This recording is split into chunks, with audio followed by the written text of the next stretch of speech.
చారిత్రాత్మకమైన విజయం సాధించిన ప్రజలు ఇచ్చిన అద్భుతమైన తీర్పు, దాంట్లో మనం భాగస్వామ్యం అయ్యాం దాంట్లో. సో మీ అందరూ అద్భుతమైన మెజారిటీతోటి, బలమైన మెజారిటీలతోటి మనం 21 స్థానాలు పోటీ చేస్తే 21 స్థానాలు అద్భుతంగా గెలిచాం. 2 పార్లమెంట్ నియోజకవర్గాలు గెలిచాం. భారతదేశంలో ఎప్పుడు కూడా తీసుకున్న అన్ని సీట్లు, పోటీ చేసిన అన్ని సీట్లు గెలవటం అనేది చాలా చాలా రేరెస్ట్ ఆఫ్ ద రేర్. ఇప్పుడు జరిగిందో లేదో కూడా తెలియలేదు. బట్ కంటెంపరీ టైమ్స్ అన్ని చేసిన వాళ్ళందరూ కూడా ఏం చేస్తారు, రీసెర్చ్ చేసిన వాళ్ళందరూ చెప్తారు ఫస్ట్ టైం ఇన్ ఇండియా అని. సో మీ అందరికీ జనసేన సైనికుల తరపున, వీర మహిళల తరపున, పోటీ చేయని పార్టీ నాయకులందరి తరపున, మా అందరి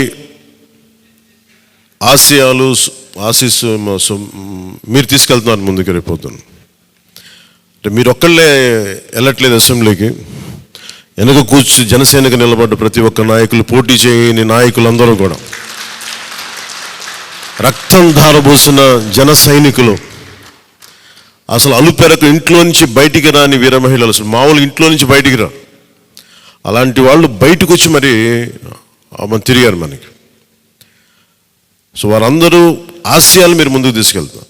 మన పార్టీ నాయకులు, జన సైనికులు, వీర మహిళలు మన మద్దతుదారులు కాకుండా 5 కోట్ల మంది ప్రజల ఆకాంక్షల్ని మీరు అసెంబ్లీలోకి తీసుకెళ్తాను. మరి దాంట్లో నేను కూడా భాగస్వామ్యం అయినందుకు మనస్ఫూర్తిగా నేను ధన్యవాదాలు తెలియజేస్తాను.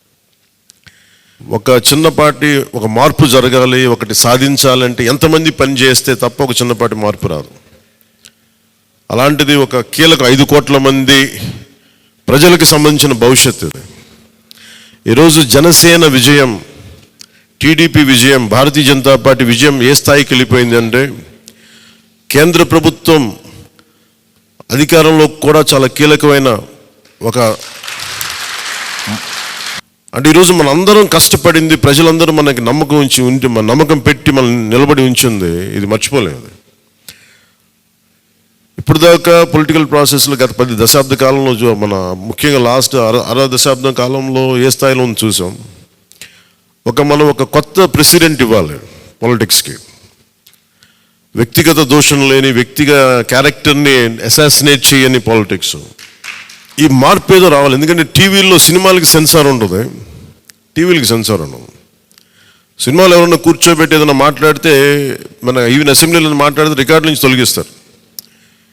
నాయకులు బయటకు వచ్చి మాట్లాడితే రికార్డు నుంచి తొలగించలేదు. చిన్నపిల్లలు ఉంటారు, కుటుంబాలు ఉంటాయి, అని చోట మర్చిపోతాం మనం. సో అందుకని మనమే స్వీయ బాధ్యత తీసుకోవాలి, పర్సనల్ బాధ్యత మనమే తీసుకొని చేయాలి. అసలు అద్భుతమైంది ఏంటంటే, బండ్లు ఓడలు అవుతాయి అనడానికి నేను చాలా కాలం ఇదే వేదిక మీద చాలాసార్లు చెప్పాను. అంటే ఇది మనం నిన్న సభలో కూడా మాట్లాడమని చెప్తా ఉంటే, ఇది మనం ఇళ్ళకి కానీ పండగ కాదు, పండగ చేసుకునే సంబరాలు చేసుకునే సమయం కాదు, చాలా బాధ్యతగా ఉండే సమయం. ప్రజలు చాలా ఎక్కడెక్కడి నుంచో, మారుమూల నుంచి, ఎక్కడ యుఎస్ఏ నుంచి వచ్చి కూడా ప్రాణాలు కోల్పోయి, అసలు రాత్రనక పగలనక తిండి తినక ఒక్కొక్కరు పనిచేసిన విధానం ఇవన్నీ కదిలించేసినాయి.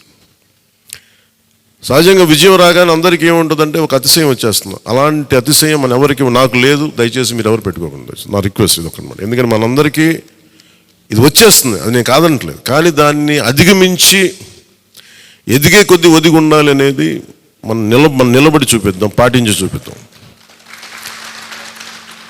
ఎందుకంటే నిజంగా జనం అలసిపోయారు.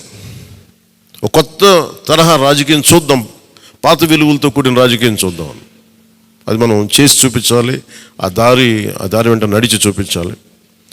జనసేన ఆ రోజు నేను మాట్లాడితే, అంటే ఇది భగవంతుడు కరుణించాలి, ఇదేదో నేను పెట్టిన వ్యూహమో గొప్పతనమో నేను చెప్పట్లేదు. కానీ భగవంతుడి కరుణ, తల్లి కరుణ, ప్రజల ఆశీస్సులు, మద్దతు, 2019లో 1 సీటు కూడా ఉన్నది అటు ఇటు కాని పరిస్థితుల్లో ఈ రోజున జనసేన ప్రధాన ప్రతిపక్షంగా అసెంబ్లీలోకి అడుగు పెట్టబోతుంది. మీ అందరికీ దానికి సంబంధించి ప్రత్యేకించి శుభాకాంక్షలు. అధికారంలో భాగస్వామ్యం తీసుకుంటాం ఖచ్చితంగా. అది రెండింటి మధ్య ఎలాగనేది ఆ టెక్నికల్ ఆస్పెక్ట్స్ ఎలాగో చూడాలి.